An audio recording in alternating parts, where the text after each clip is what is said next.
ദൈവപ്രവൃത്തി ആരംഭിച്ചപ്പോ അവന് വേണ്ടി സംസാരിച്ചത് മനുഷ്യനല്ല, സ്വർഗത്തിലെ ദൈവമാണ്. എന്താ സ്വർഗത്തിലെ ദൈവം അവന് വേണ്ടി സംസാരിച്ചത്? ഇവൻ എന്റെ പ്രിയപുത്രൻ, ഇവനിൽ ഞാൻ എന്തിരിക്കുന്നു? പ്രസാദിച്ചിരിക്കുന്നു.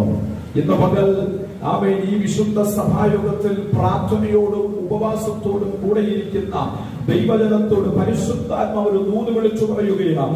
ജീവിത സാഹചര്യത്തിന്റെ മുന്നിൽ പിശാച് ചില വിഷയത്തിനെ അവൻ അകത്ത് നിന്നെ കൊണ്ടിട്ട് ചില വെല്ലുവിളികളെ ഉയർത്തി നിനക്കെതിരെ പിശാച് അപവാദങ്ങൾ അഴിച്ചുവിട്ട് രോഗത്തിന്റെ ശക്തിയെ അഴിച്ചുവിട്ട് ചില വാതിലുകൾ തുറക്കാതെ അടഞ്ഞ നീ ബന്ധിക്കപ്പെട്ടവരെ പോലെ നിന്റെ കുടുംബത്തിന്റെ ഉള്ളറയിൽ ഇരിക്കുമ്പോൾ നീ മൗനമയോടെ ഇരുന്ന ദൈവത്തിന്റെ പ്രവൃത്തി കാണാൻ തയ്യാറാകുന്നുവെങ്കിൽ ദൈവത്തിന്റെ വൈദ്യുതി മനുഷ്യനല്ല നിനക്ക് വേണ്ടി